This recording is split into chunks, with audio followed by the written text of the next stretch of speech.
like regulars in your lineup. So I'm assuming you're pretty pleased with their depth this year. That you built. Yeah, we have a lot of great wrestlers, right? I mean, it's just part of being in this program.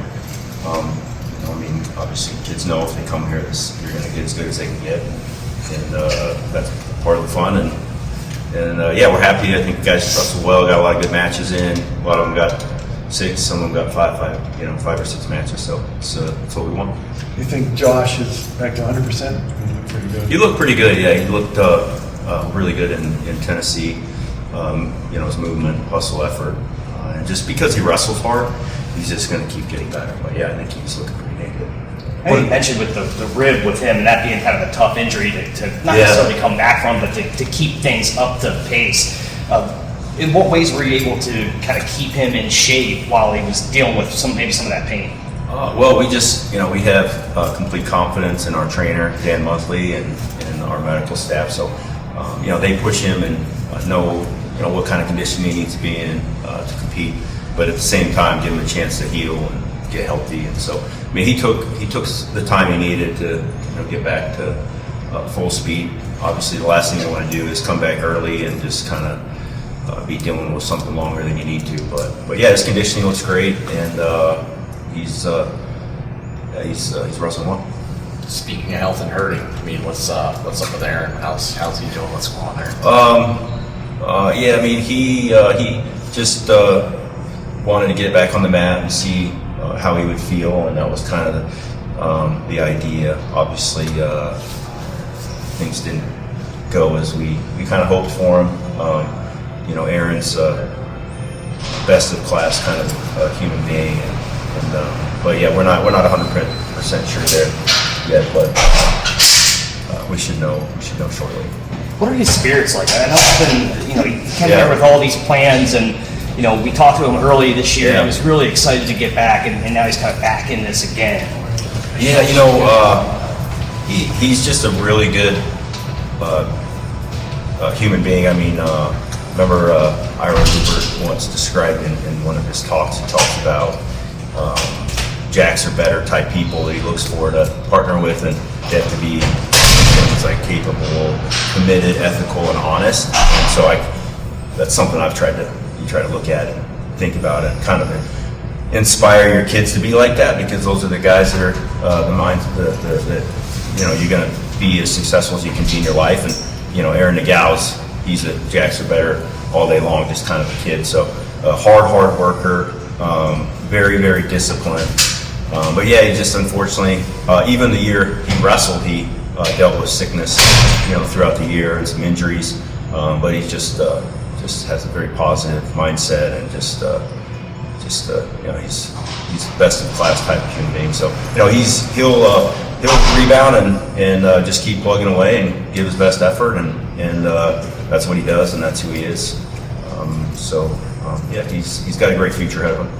If Nagau is sidelined, does that mean you'll re-explore possibly bringing Braden Davis off? Possibly, yeah, possibly. I mean, obviously Davis has kind of been on standby, and he competed last week, just trying to see if. So that's obviously definitely an option. We have a lot of options there. I mean, Nate Desmond did a great job filling in when he moved up to 41, even having wrestled 25 this year and being a true freshman. So we have some kids in there that we believe in, and so that's a decision we have to make here moving forward. What's one where you would, the pros and cons of keeping Desmond in, letting him bulk up and getting him experiences here? That also I think he's made a lot of progress. Obviously, he's been one of the best wrestlers since he was a little kid. But he's just been doing a really good job, really good mindset, attitude, getting better in all regards. So, generally speaking, if we can redshirt somebody, we want to redshirt them. I mean, so that's just kind of been our history. Obviously, we've wrestled true freshmen. Usually, it was kind of planned in advance. But yeah, I think he's done a great job. We love the progress he's making, and we know he's ready to go, and wouldn't hesitate to jump in there and compete, as we've obviously already seen. Is there somewhat of an accelerated timeline to make a decision with Davis, since he would need to get some matches in and just kind of get back up to speed full time? Yeah, for sure. I mean, I don't know how many I should know this, but how many of the matches he just wrestled would count. But yeah, I mean, that's just something you hope for. I mean, that's what they put into place, to bring a spot to your conference. But if you don't get to that number, you don't get to it. You just have to go compete and earn a spot on your own. But yeah, ideally you want to help your conference and take as many qualifying spots as you can. And that's something we would try to do moving forward. Conference slate's getting underway here on Saturday with Rutgers. Yeah. So I know that, I know the season leading into the conference is, kind of prep, so to speak, but, how excited are you guys to get the conference underway? Yeah, we love competing. Obviously, start with Rutgers this week. I mean, it's always a great match. I mean, they're obviously have a great staff, a lot of great wrestlers, a lot of talent, always bring a lot of fight. So we're excited to get it going. And Big Ten schedule is always a lot of fun. I mean, we got a lot of Friday, Sunday type events where you get a good couple matches on the weekend.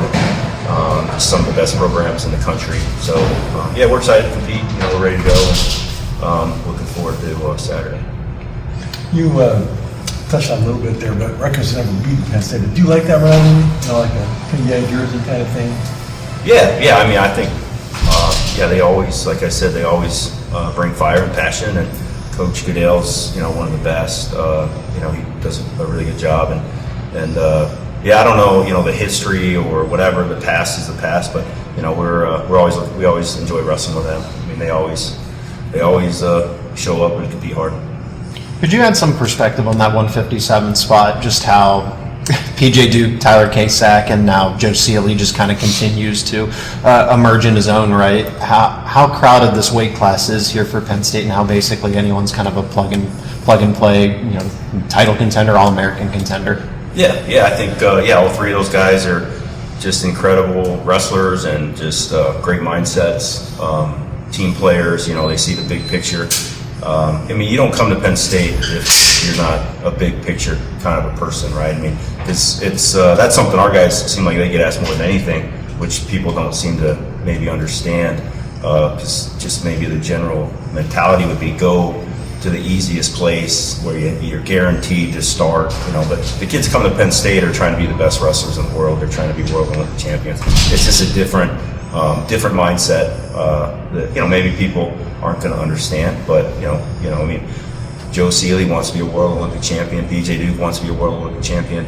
Obviously, Tyler Cael wants to be a world Olympic champion, and things will work out. I mean, they're all still young, and guys are still growing, and but yeah, I mean, they just they're three kids we have a lot of confidence in. Obviously we really appreciate and love each one of them, and things are going to be great. Obviously you guys aren't worried about records and things like that, but should you have Rutgers on Saturday, it'll be the all-time NCAA mark for gold streak wins. So, Man. I know it's, like I said, I know it's not something you guys focus on, but what would that maybe mean to you as a coach and the coaching staff to maybe just have something like that? Well, I mean, I don't know what the difference is between that and the last one, really. Well, this one includes Division II. Oh, Division II. Yeah. Okay. I mean, we don't think about that stuff. I mean, we're trying to be the best we can be in our next match. We don't put that on our kids. I think the last time I mentioned this somewhere where Jim kind of pointed out this is a 75-year record, which I thought, I mean, that's a pretty cool thing. I'm really excited for Penn State to have that now. I think that's a cool thing, and something that should mean a lot to the program and our alumni and the kids now. I mean, it's not going to be a big deal to them, and it's not even. But in the future, looking back, I mean, maybe it'll stand another 75 years. Maybe it'll stand 5 years. Who knows? I mean, that's what makes sports fun and exciting. But yeah, our job is just to show up and be the best we can be on competition day and help each individual do the same thing, and everything else will be fine. Looks like you moved things. Maybe you're going to practice this morning, but what do you do like during this week? There's nobody around. Yeah. To keep busy. Yeah, I mean, we're used to, wrestling's one of those sports where we train through the holidays, and they don't get Thanksgiving off or even spring break. I mean, it's just part of our season. So we actually like those days to fly around here. the town's a little quiet. So, but yeah, we have the ability to move practice around and just for fun and give these guys something new. We do that. Obviously, going today at 10 is it's nice, and we'll give these guys the afternoon off, or we'll bring them back and run them into the ground. I don't know. We got to figure that out. We got a lot of options. Second half of the season can be a good turning point for Cole Mirasola. What are you looking from him, or what can he really improve upon to set himself apart? Yeah, I mean, I think he's shown that he's obviously right there. I mean, he's lost a couple matches to some of the top guys, not the top guys, but guys that right there at the top, and it came down to finish point off of his shots. So we just got to finish our shots. Just maybe just being our skills and abilities and what he brings in, and just make sure we're getting the most out of that. But he's right there. We just got to finish our shots. Maybe kind of play with our strategy in those matches a little bit. But the Mirasolas are eternally optimistic, very positive kids, and they're always going to come away from a win or a loss with something positive to focus on. And that's why if you've watched them and followed them throughout their high school career, they just get better every year, just step by step. And obviously that's the parenting that comes from the Aspirin Academy coaches that help them to have that kind of mentality. So we just try to not screw things up for them and just let them continue to do what they do and just keep getting better as they go along. All right, thank you, Cael. I was going one more. Oh yeah, go ahead. Thank you. How's Ono doing? How's he doing? Ono's doing well. He returned from Japan over the break. Just got back a few days ago. He just had some issues medically that he's kind of working through. And but yeah, I think he's hoping to hit some opens this year. We'd love him to, obviously, just because he's fun to watch wrestle. But he's such a positive kid and just obviously an unbelievable wrestler. But we just love having his energy, perspective, and it's a real blessing to have him here as a part of the program. Cool.